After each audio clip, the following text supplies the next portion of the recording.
Well, hello, students. It's Professor Budwell. We're on the second to last week of our course, and now we have a new IRAAC assignment for you.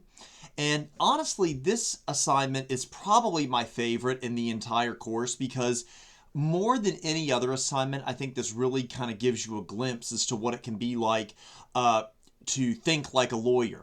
In your first IRAAC assignment, you were given the job of comparing some cases where the facts were fairly similar and you had a pretty strong argument in your client's favor.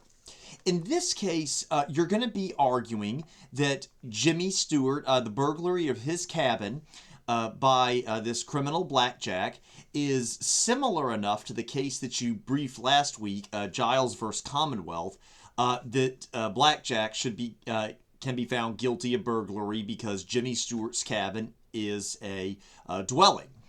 Now, what I like about this is that some of the facts in this case don't really look like they would go in your favor.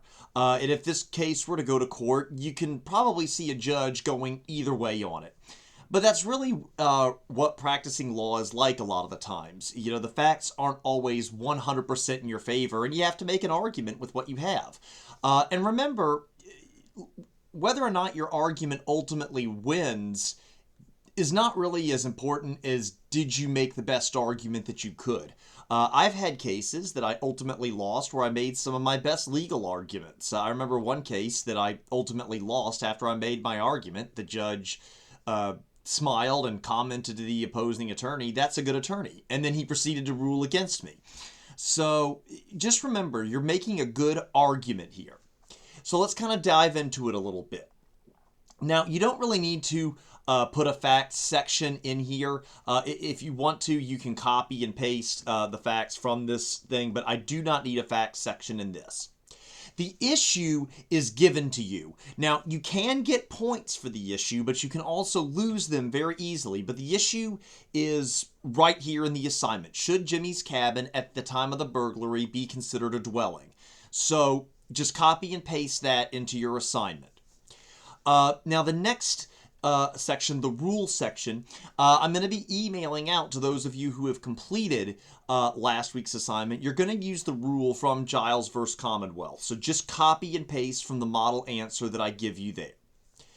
Now, for the analogous case section, you're going to be writing kind of a summary of what happened in the Giles case. So remember some of those magic words that we looked for in Giles. That a house has to be used for habitation and that it has to have sufficient indicia of habitation.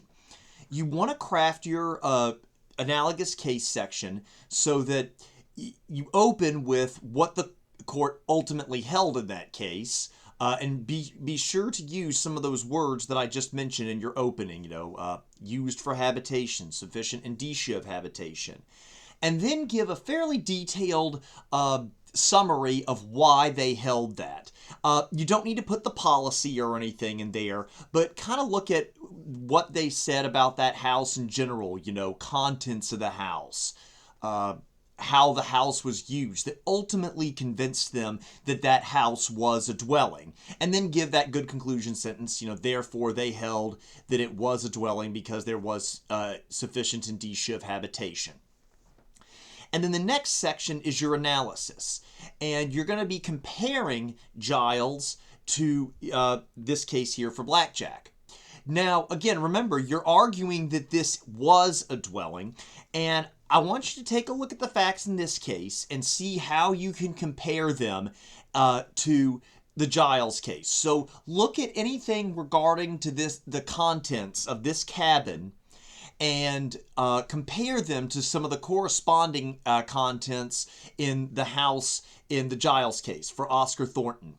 And remember, you're making the best argument that you can. Just by way of an example, both houses did have food in them. Now, the other side, the defense attorney in this would probably argue that in Jimmy Stewart's cabin, the food was really gross and expired and everything. But what you could argue is, yeah, but there was still food in there. That's a pretty good indication that somebody's using it for habitation and is going to come back to return. So I just gave you one hint, but there's several of them that you're going to want to compare. So be sure to be very, very thorough in this. And then again, give that conclusion sentence that says, therefore the court should find this. And then you want to give your conclusion section. And remember, in the conclusion section, you're restating the aspects of this house that make it a dwelling. You want to start by giving a clear but not certain prediction of what the court should hold in this case, and then reiterate those facts. Now, I will accept any rough drafts that you send me, anything that I receive prior to 7 o'clock Eastern Time on Saturday morning. And I believe that is April 29th. So please feel free to go ahead and email me any of those. And I look forward to seeing your work on this. Thank you.